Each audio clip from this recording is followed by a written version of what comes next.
Soon, the group was on the road. And while in the car, Song Zicheong told Bai that she was taking him to her place for dinner. Hearing this, Bai readily agreed but replied that he shouldn't be disturbed for here on out till they reached her villa. He had something to take care of. It was time for the lottery draw, and he wanted to see if there were any good rewards for defeating the Meat Mountain. So with that, he opened the inventory, and from the looks of it, his luck wasn't that bad. Surprisingly, he obtained 2 skill books. One was an active F-class skill, Rampage Bloodlust, which increases all attributes by 3 for 10 minutes with a cooldown of a day. And during cooldown, all attributes decreased by 50%. Seeing this, Bai knew that this rewards wasn't worth it, so he moved to the second rewards, which was an E-rank passive skill, Muscle Enhancement. This skill greatly increased muscle mass and double the growth rate of strength and constitution. Yeah, this wouldn't work either. As a regressor, Bai knew that those who used this in his previous life all turn out to be muscle freaks, greatly reducing their flexibility. However, Bai thought that although they were not useful for him, these skill books were quite valuable in any of the trial. Whether it's for building a faction or rallying people, they were quite useful to have. Oh, and speaking of building a faction, Bai thought it was time he started planning. The other rewards for killing the Meat Mountain amounted his gold coins to 6, his silver coins to 35, and his copper coins to 6. Just enough to establish his own chart group. He will use the chart group to gather pioneers and help them lay a solid foundation before the trial. They might be useful in the future. The faction in the latest stages of the trial in his previous life were complex, making the relationships established in the early stages of the trial crucial. So with that, Bai created a chat group, costing him 5 gold coins. The system notified him to name his chat group, but Bai decided against it for now, canceling the naming. Bai intends to rebuild his White Demon Castle and remake it into a divine kingdom. And as for Heloise, he will make sure to let that bitch crawl and beg, becoming the lowest dog at his feet when he is done with her. And that was a promise. The scene shifts to 3 hours later, at Song Zicheong's private villa. Song Zicheong, holding her chin, pondered. Based on what you said, in the cosmic trial, more than 90% of the population will become monsters and some will be gifted and become evolvers. Also, modern conventional means such as firearms and most electronic devices will be rendered useless. Upon hearing her analysis, Bai smirked, confidently saying that it was unfortunate, but that's all he can tell her at the moment. However, it should be enough for you to deal with the immediate challenges and gain an advantage, am I correct? No, not enough, Mr. Chen Bai. I will get straight to the point then. How can I become your person? Song Zicheong asked with a serious expression. Well, the first thing must be your ability. I don't need useless people. Second is loyalty, and I mean absolute loyalty, like a loyal dog to its master. As Song Zicheong continued to stare at Bai, she paused for a moment, her gaze exuding a confident decision. She replied that loyalty she can provide, and as for ability, she believed she was qualified. After all, influence, money, and status were at her disposal in Jiangqing. No one can compare to her, but little did she know that the rules and values after the trial will be completely new. Her current power, status, and money will have no value other than making a target to the idea of enslaving her and her loved ones more tempting to anyone. Bai recalls the gruesome scene of Song Zicheong and her daughter, Song Gu, captured, their hands bound and hanging by a rope at an auction house. Song Zicheong then asked Bai, "What's the difference between a loyal dog here and being a plaything elsewhere?" Because at the moment they both seemed like receiving the short end of the stick anyway. Hearing this, Bai smiled, as if expecting this question. He replied that the difference was that she will be given freedom where she can exert her strength if she wishes, and a master who won't restrict her out of fear of her power. The reason being that Bai will always be stronger and above her. So even if she gain immerse power compared to Bai, she will always come out short. Hearing this made Song Zicheong smile, and while flicking her short hair, she replied that she suddenly had a feeling that if she hesitates any longer, she will miss out on a very important opportunity. So with that comment, she immediately stood properly, then slowly got on her knees. And without any hesitation, she calmly said she was willing to serve Bai, not forgetting to call him master. Seeing this scene, Bai commented that he's not gonna lie. The reputation and status that Song Zicheong currently has had made the emotional value she provides extremely high. It is intoxicating, almost like an addictive drug, and quite interesting. Bai delicately held her chin, saying he wants to witness her charm up close, in person. But first, he had some tasks for her to handle. At another room in the villa, Lully continued to watch the video on her phone as Chinger received a message from Song Zicheong, telling her to let Lully send Bai's video to her. Then, she should take her home to rest because she's been through enough for the past few days. Also, she should find someone to keep Bai's posts prominently displayed on major forums. The post should be titled, "To the Pioneers," with the post ID Pioneer White Emperor. Chinger went to Lully, recounting the message to her. Hearing this, Lully asked if there really was nothing else she could do to help. "No, go home. Rest up and calm down. You've been through enough," Chinger replied softly. Reluctantly, Lully agreed. But as she continued to watch the video, she commented that although she nearly died at the hands of a zombie earlier, strangely, the shock she received doesn't seem as intense as when she first saw one. Lully doesn't know if it's because she has accepted the possibility of dying at the hands of a zombie, or maybe because Bai's strength makes her feel at ease. Back to Bai. A call suddenly came in. It was Song-gu, calling her mother. As soon as Bai picked up the call, Song-gu, thinking it was her mother on the other end, asked to confirm if she really wanted her back home. Was there something wrong? Bai responded, making Song-gu inquire why he had her mother's phone. Where is she? Bai mockingly replied that her mother is busy at the moment, working and eating, so she doesn't have time to talk to her at present. However, it was important that she comes home immediately. Song-gu didn't have the chance to give a reply before the call was cut, leaving her speechless. As she stares at her phone, enraged, Song-gu vowed to make Bai kneel under her feet sooner or later for what just happened.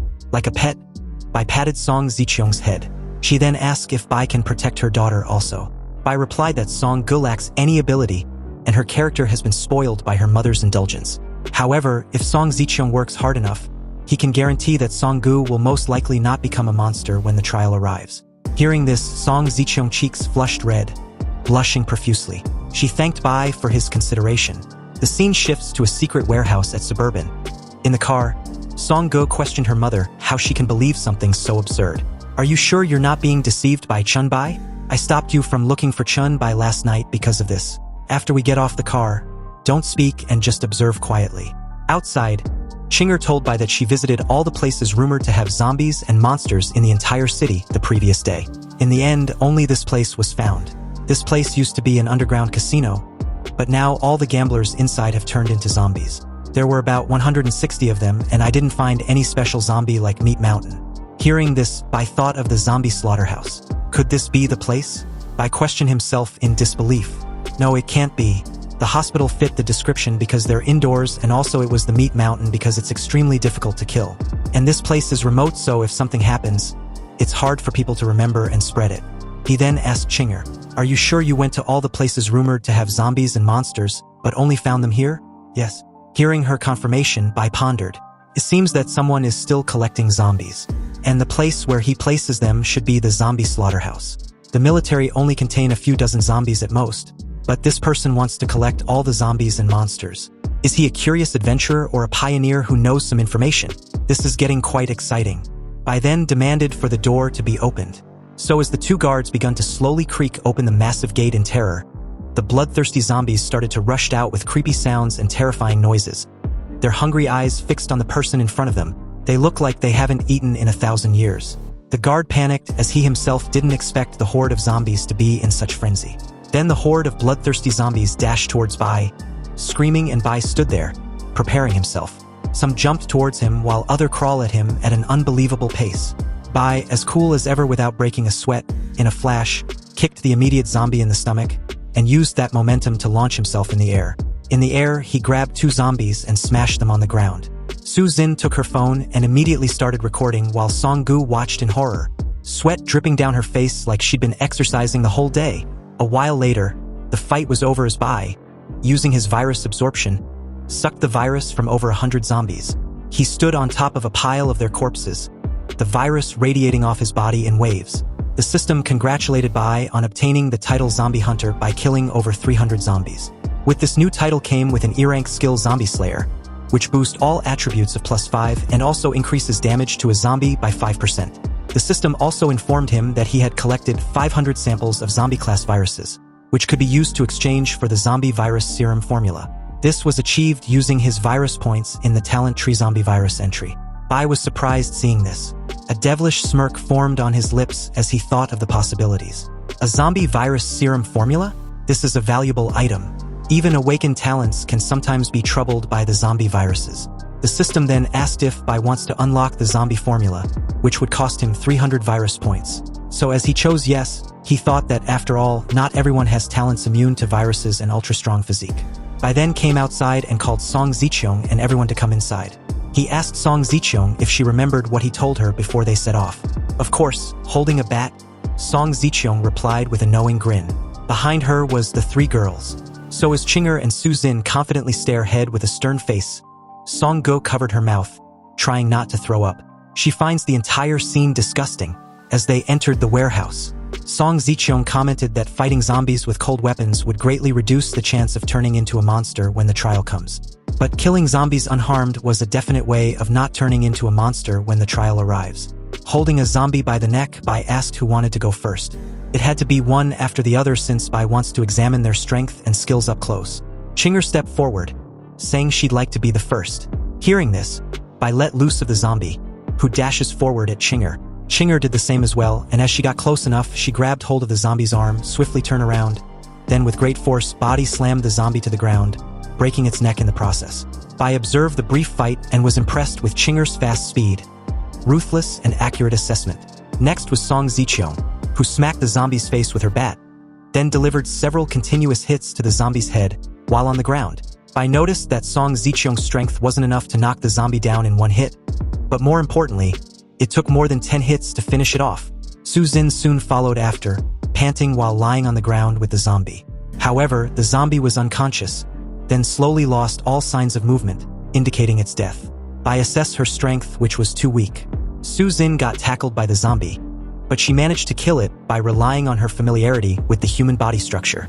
Song Zicheong gave her bat to her daughter and told her that it was her turn.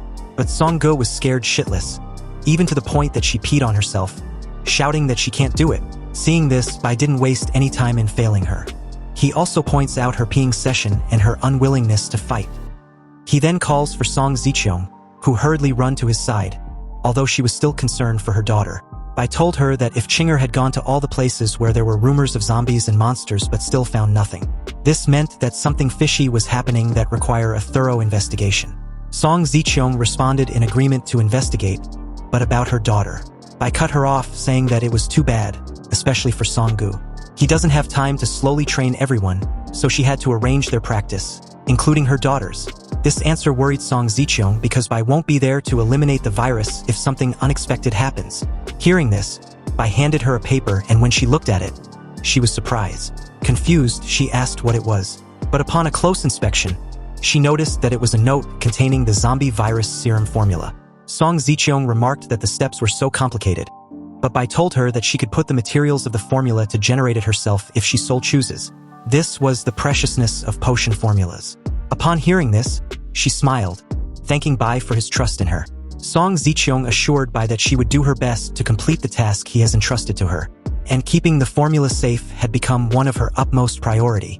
Satisfied with her answer, Bai replied that she should go do the task he had assigned her. And also, have someone to send me back to the villa. Of course, sir.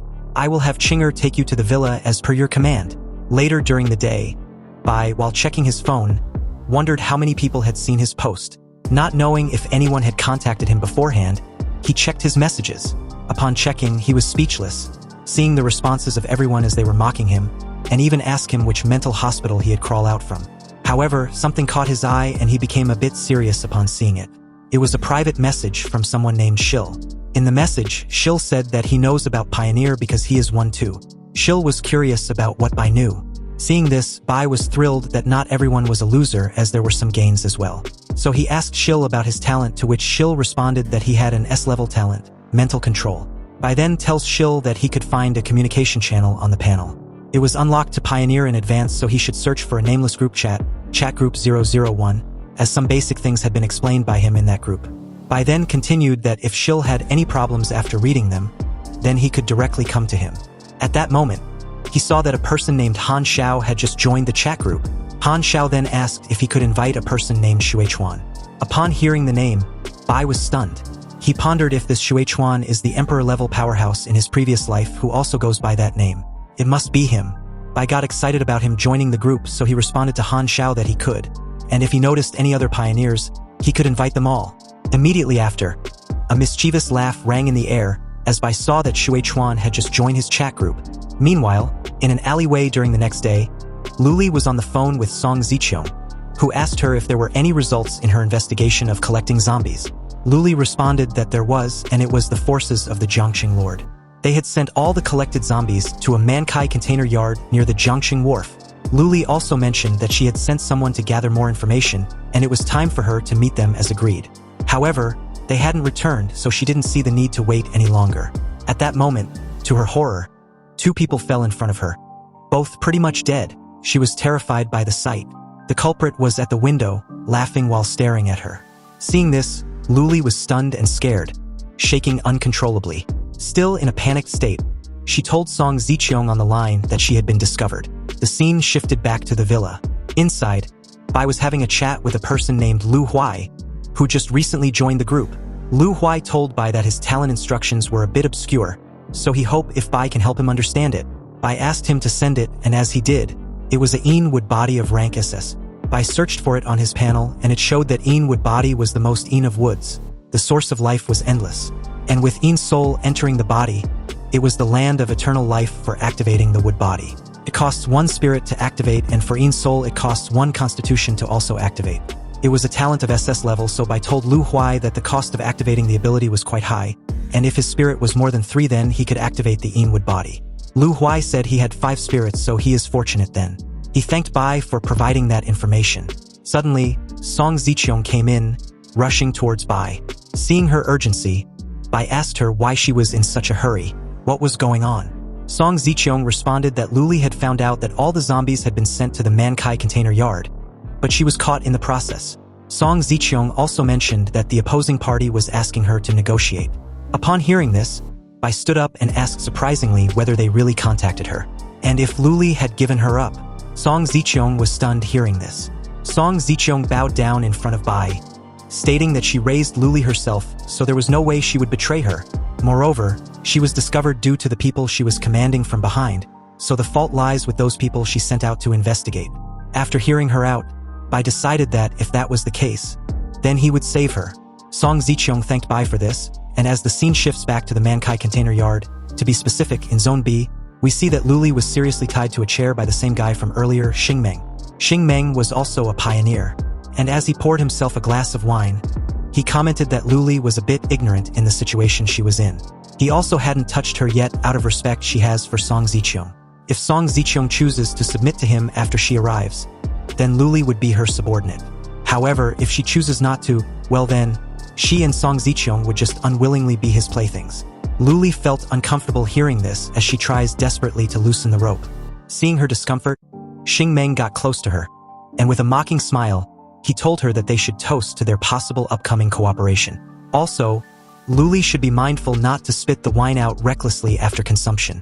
Shing seemed to be delighted in seeing the fear in Lully's eyes when he made mention of punishing her. What?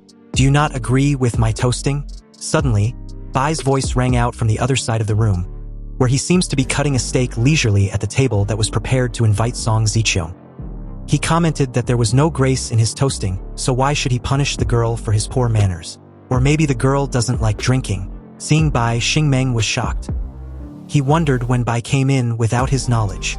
Bai then stood up with a steak in hand, and as he approached Lully, he asked her if she was hungry. He continued that he had tried the steak and it wasn't that bad. Seeing this, Shing was getting annoyed with Bai, who dismissed his presence like he was a joke to him. Bai then fed Lully and coolly told her that he was here to take her home. Lully's cheeks flushed bright red as she stared at Bai in admiration. Shing then asked if Song Ziqiong sent him, but soon he denied it himself. Realizing that if Bai could get this close to him without him noticing, then Bai must be a pioneer too. This made perfect sense to Shing. So as Bai untied Lully from her restraints, Shing did nothing and leisurely waited while sipping his wine. Bai then tells Lully to wait outside in the car with Song Ziqiong. He will be there soon. Hearing this, Lully agreed and left. With Lully gone, Shing asked to confirm if Song Ziqiong was already under Bai's control. That's right, Bai answered with a confident smile. Shing found it interesting. He knows it's unlikely that the Queen of Jiangxing would surrender so easily, right? So Bai must have a lot of interesting methods. Maybe we can exchange ideas. I'm still very interested in the current events happening. Among the 3 major forces in Jiangxing, I had subdued the Lord, and as it stands, you had also subdued the Queen. Now only the commander was left. Shing then asked Bai to assist him in becoming the king of Jiangxing, and he would make Bai his confidant. He offered Bai a toast, already ahead of himself, thinking that Bai wouldn't refuse. And that's exactly what he just did after that. Shing Mang was shocked hearing this. He then got angry and threw the glass of wine on the floor. He then tells Bai not to worry as his talent was an S-level, the highest level there was. Curious, he asked Bai if he would like to drink the punishment wine. Bai then shared that before he came there, he looked around and he found out that not only was Shing Mang collecting zombies, but he was also creating zombies with living people. Having such a powerful ability like yours is harmful and useless, so it was better for you to die early. Also, you're not worthy of my assistance because my talent was an SSS level. Shing Mang laughed upon hearing this. He took out his weapon and told Bai that his talent was called Slaughter Progression. He explains that it could permanently transfer parts of the attributes of the killed target to himself, so with this, he could grow indefinitely. This invincible top-level ability was only of S level. However, yours is SSS level. Are you afraid that you will instantly become a god? Bai responded that he was close enough but he can't tell him. Inwardly, he pondered, thinking Shing Mang's ability turns out to be an unlimited growth pure combat type talent. And that claw, it's definitely an equipment, right? Shing Mang had had enough of the chit-chat, so he dashes towards Bai, shouting that Bai was an arrogant person. He hopes Bai would increase his attributes after his death. Don't disappoint me too much. Bai nullified the attack by clashing it with his bone claw skill. Both parties turned to look at each other before deciding to launch at each other's throats. However, when Shing Mang saw Bai cancel that attack, he understood that he had a shape-shifting talent which was indeed interesting, but Bai's strength wasn't enough to overpower him. Hearing this, Bai thought, was he referring to the skill? It seemed like this guy didn't explain his abilities fully to me. Anyway, I don't know what effect this skill of his has, so I have to be extra careful. It was in this moment that Shing Mang leaped in the air, and his claws emitting a killing aura. Bai took on a defensive stance and retracted his bone claw skill, and activated his heavy hammer skill. He launched towards the incoming Shing Mang. Their fists clashed, creating a big impact in their surroundings, breaking the ground in the process.